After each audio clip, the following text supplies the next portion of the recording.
Hindu temple is not only a place where we go to pray, worship. It is, of course, where we go to pray and worship, but it doesn't just mean that we are there to pray and worship. We first need to understand what it means. And to a Hindu temple is a place where he goes. It's for moksha. So it is a kind of tirtha yatra that he does.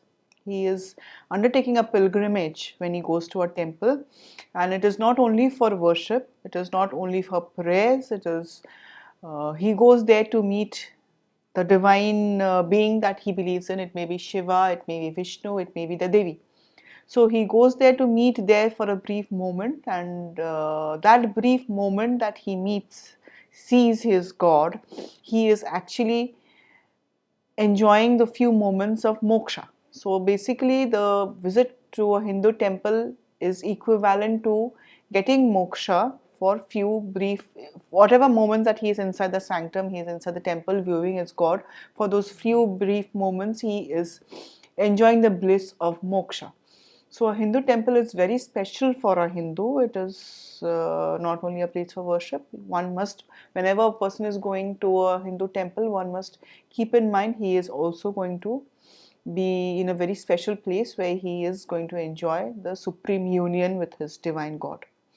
In Hinduism and in other Indic religion, life is itself a tirtha, and we are going from one birth to death to another birth, so it is a completely a journey in life. And this is very beautifully explained in the Bhatiyali songs of Bengal. I don't know how many of you have heard it, but the songs are very beautiful because these people who are the Bhatiyali songs are for the fishermen folk. They go for long journeys on rivers and seas, and they are not home for many months altogether. So there's a very philosophical way of, they see life in a very philosophical way, where the river that they are traveling along has ghats. Those ghats are like stages in life. You are born, you are growing up as various incidents, various ghats. You're getting married, it's a big ghat. Your loss in lives, there are various ghats. So every step in life is viewed as a ghat, and where you stop for very brief moments, and then you move along.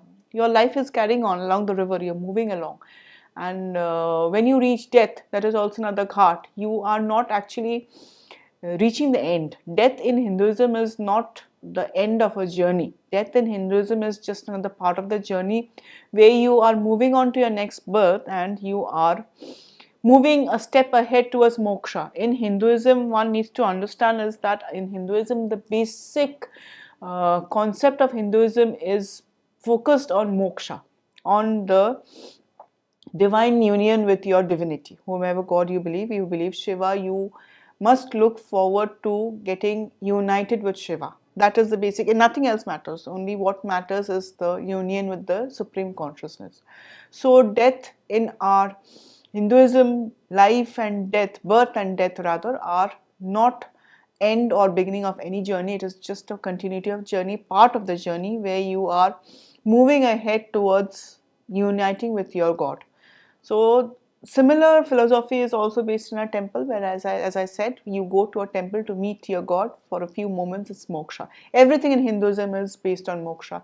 In your life, you aim at moksha. In your death, you're moving ahead towards one step towards moksha. In temple, you are going to meet your God. You are getting moksha for a few minutes. This is how it works out in Hinduism. So we normal human beings, we look at lives and deaths, and so we have a lot of cycles which we go through before we finally, if we can achieve moksha, that is. But there are sages, saints who have got this jivan mukti, which is they have achieved the release in a lifetime.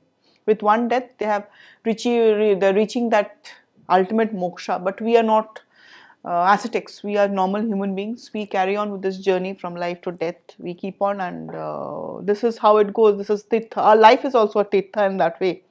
It's a pilgrimage from one life to death to another life. We are moving on towards moksha. Its entire life is a pilgrimage, and this is how Hinduism is the basic concept in Hinduism, which is also reflected in the temple philosophy. Now, when we build a temple, there are few things which we need to keep in mind. Now, if you read Brhat Samhita, we find that it says that gods always play where lakes are, where the sun's rays are warded off by umbrella of lotus leaf clusters. Gods always play where rivers have for their bracelets the sound of the flight of curlews and the voice of the swans. Basically, a temple should be near a water body. This is what Brhat Samhita tells us, that water is very important in temple, in Hindu uh, meaning of temple.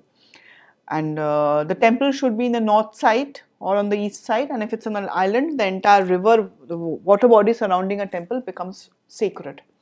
So water body is very important for a temple, and if you find in some of the old temples, you will find that it's very beautiful located. There's one particular temple in Mandi, Panchavaktra temple, which is absolutely what it defines in Brhat Samhita. It is on a small island, sort of surrounded by two rivers, and it's a very beautiful place. And the Murti of Shiva is also very beautiful over there.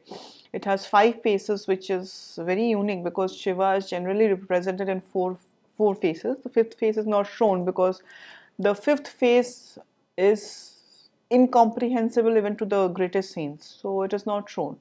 In iconography, it is never shown. The 4 faces are shown. This temple, which is very ideally located between two rivers, also has this beautiful Murti of Shiva, and especially mentioning it because it's such a perfect location as a Hindu temple, and with this unique Murti. If possible, if one goes to Himachal Pradesh, one must visit this temple, Panchavaktra temple in Mandi. In Brhat Samhita, there is a word called play where the gods play. And here the word play is very interesting because it means the presence of gods, the presence of the celestial beings, which are acting as a mediator between the god and the supreme consciousness, which is the Vedic Brahman. And this temple is a place where the gods are installed and whose towering shikharas lead the bhakt's eyes from this world to the other worlds above. It's very simple. If once you are entering a temple, please keep this in mind when you next go to a temple. When you are entering the temple from the Mandapa region, you are entering, you are going to the sanctum. I'll come to the sanctum part, it's very sacred. When you go into the sanctum, you remember you are entering into a very positive space. It's a very divine place where you are coming, you are the human being who is coming, and the divine energy is coming from top. So the shikhara, the tall shikharas that you see looking up, the divine energy is coming from down up there. It is coming down to the Murti installed in the sanctum. You are entering from straight from the mandapa. You are coming to the sanctum. You see your God in front of you, and the divine energy is coming from top, from all the heavens, whatever you believe in is there, from the universe, the cosmos, it's coming down. So it's the union of the divine energy that is coming in from top, and you as a human being who's coming, the Murti is there as a representative of the divine energy. So it's a very special moment that is happening. Next time you enter a temple, please keep this in mind. Keep your mind free of everything, all the negative thoughts, negative energies. Enter it with a very positive mind because you are in a very sacred space. This is the basic fundamental of a Hindu temple.